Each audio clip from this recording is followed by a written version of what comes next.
Both my sides are bad. I work on making sure, you know.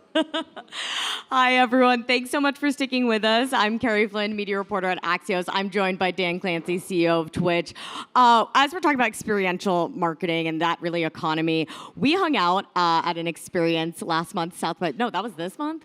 Time flies. South by Southwest London. We were just there. We were talking, and you told me that Twitch is experiential marketing. Explain. What does that mean? I really thought that the comment by Raj at the beginning was extremely apropos to what Twitch does.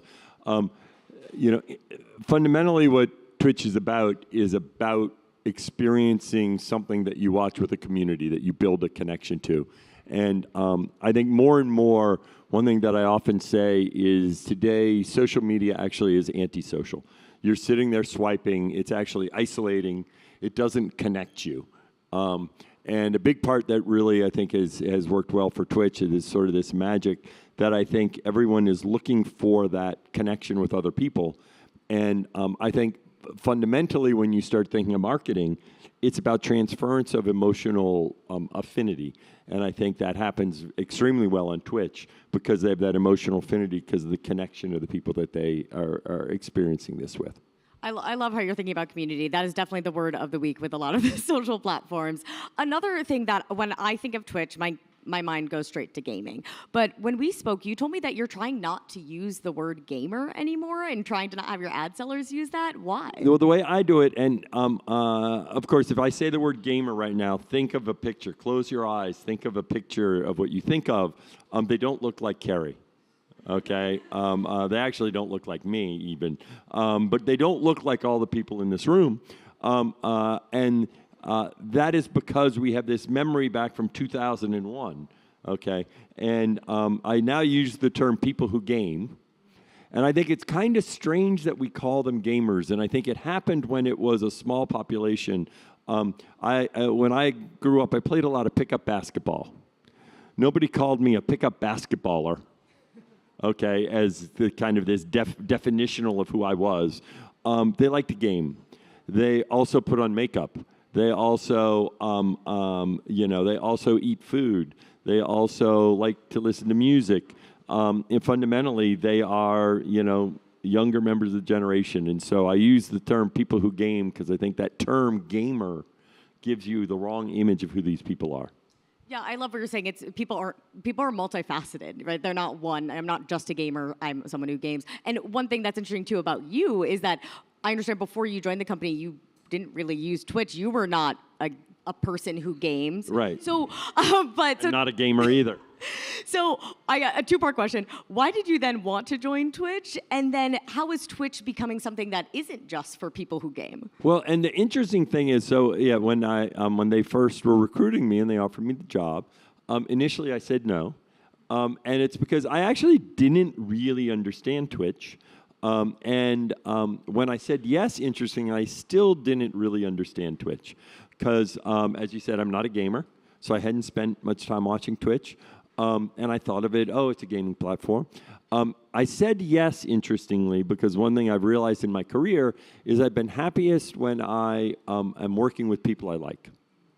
And I've always told myself this mission story.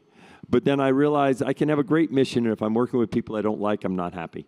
And I liked the people there. And it seemed like an interesting problem. So I said, well, I really like these people, so let me learn about it.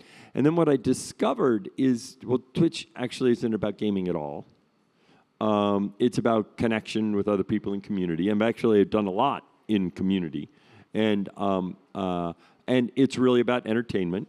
And when I went back, I actually was a theater major undergrad. And I also play the piano and sing. I write music now, so I'm at my root a creator. Okay, and I realized it was actually this perfect synergy of I had kind of gone this tech path, but in the end, really what Twitch is about is people who want to creatively express themselves and entertain while building a community and kind of exposing who their true selves are. And I think that ability to kind of just, when you're live, you can't put on a face. We talk about, social media, you can, You can have this perfect image if you're taking a picture on Instagram. You can have this perfect image if you're figuring out how to present yourself. If you're sitting there live, you've just got to be you. And when you expose yourself authentically, people form a much tighter connection to you because they think they understand you and not this image of you. What I think is so interesting about Twitch, you're talking about authenticity, community, you're also live, you're contextual. It's all those words that I think advertisers like to hear. So walk me through, though, about the advertising opportunity on Twitch and how you actually get brands to be there, because at the same time, there's the gaming side of it, going beyond gaming. What does it look like to be an advertiser and really win on Twitch? Right, well, first of all, I kind of said this before. Advertising is all about transference. What you want to do is when somebody they were talking about this earlier, someone has a decision to make, and you want their mind to just give them the answer of your brand, right? You're going to buy some laundry detergent, and you're looking and Tide, or whatever the brand is that you want. And that's all about creating connection, okay?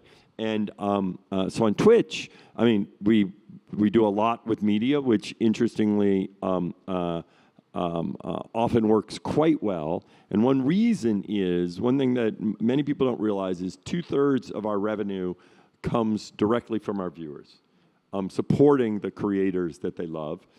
It's an act of patronage where they are providing to support. And if they're spending that amount of money, that's a reflection of their emotional connection. And one of the ways those creators you love get supported is through ads. So they appreciate, interestingly, the advertiser, because it's actually supporting this entity, this person that they have this emotional connection with. And so just even as you're running a straight media ad. But then we also are doing a lot that are trying to integrate that experience for sponsors into the content. So that way it kind of goes with this concept of experiential marketing as opposed to sticking an ad in between. How can a brand appear as part of the content? I keep hearing, I think, every year at Cannes that it's like the Cannes of the creator economy. And I think it's so interesting what you talked about with creators on Twitch. People want their creators to succeed. There's this connection, there's this community. So when it comes to, I'm curious your purview on the future of creators on Twitch. How do you see yourselves like attracting more creators when there's so many different platforms one could spend time on? Well, I think the difference is, I often joke about how, everyone now has a live streaming platform. I jokingly say I'm wondering when McDonald's is going to launch their live streaming platform. But it's actually very different on all these other platforms, because all these other platforms, their day job is short-form content. And with short-form content, you program your audience to always jump to the next thing, right? You're a little bored, something's a little interesting, next thing, next thing, next thing. If you're watching TikTok, it's like it dares you to swipe. And even if you're watching live streaming, it's like, come on.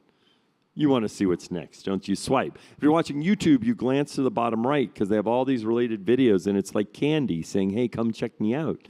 And it's funny, everybody talks about community. I actually think they misuse the term community, okay? Community comes from shared experiences. When you think about the communities you belong to, whether it's a church, whether it's a running club, whether it's a friend group, whatever, it's actually all about shared experiences, and it's all about synchronous interaction where you're experiencing it at the same time. I think just sitting and typing into messages on a YouTube video, that's actually not community at all. It may be shared fandom, but community is a sense of belonging. It's a sense of acceptance. It's a sense of connection. Okay, everyone in here, you're all experiencing this. We're not a community yet. That's because y'all haven't experienced things. If we came here every day for a few weeks, and then y'all talk to each other, eventually y'all kind of get to know each other, and you feel a connection horizontally, not just with whoever's speaking at you.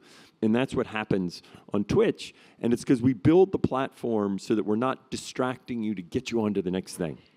And so it's by pulling up a chair and staying for a while that you build that connection, not just with the content, but with the other people that you're watching it with. And it's that shared experience that builds that emotional connection. That makes sense. And it makes me think more of like an in-person experience. Again, like we're talking about, that like you want to spend your time here, just like you're saying, you want to watch Twitch and just be engaged. Somehow we're out of time. I want to end to true Axios style on one fun thing. What can we get excited about what's next for Twitch? I assume you can't tell me your whole roadmap. No, but is there anything in particular that you have coming up? I'll pick up something that we're just testing on with brands that I think is going to actually be really powerful. So one of the things that happens on Twitch is they have this idea of what are called gift subscriptions. So a subscription is whenever someone subscribes to a channel. It's not to get access to content. It's a form of patronage. A gift subscription is when I want to give more money to you than just the I want to give you $30, $50, and I give you 10 gift subscriptions, and they go out to the community. So it's a gift to people in the community, okay? And it's kind of like if I put some tip jars in here, everybody here gets a little something. And we're going to make it, we did this thing where whenever someone gave a gift subscription, we had a match that was random. Sometimes it'd be 1, sometimes it'd be none, sometimes it'd be 10. And initially we did it from Twitch, and now we're going to be having it so brands can do it. And what happens when a brand gives it, it kind of flows in, from L'Oreal gives a gift, L'Oreal gives it, L'Oreal give, and it's this sense of L'Oreal being part of that expression. And the thing that worked really well was the randomness of it. Because you get these moments where suddenly you get 50 of them or $500, and then the streamer goes, oh my gosh, oh my gosh, oh my gosh, and you create a moment. And I think a big part of what you're trying to do is create moments. We talk about experiential. It's those moments that we remember. Amazing. Well, I'm looking forward to seeing more of those moments. Dan, right. Thank you so much for your time. Thanks, Gary. Appreciate it.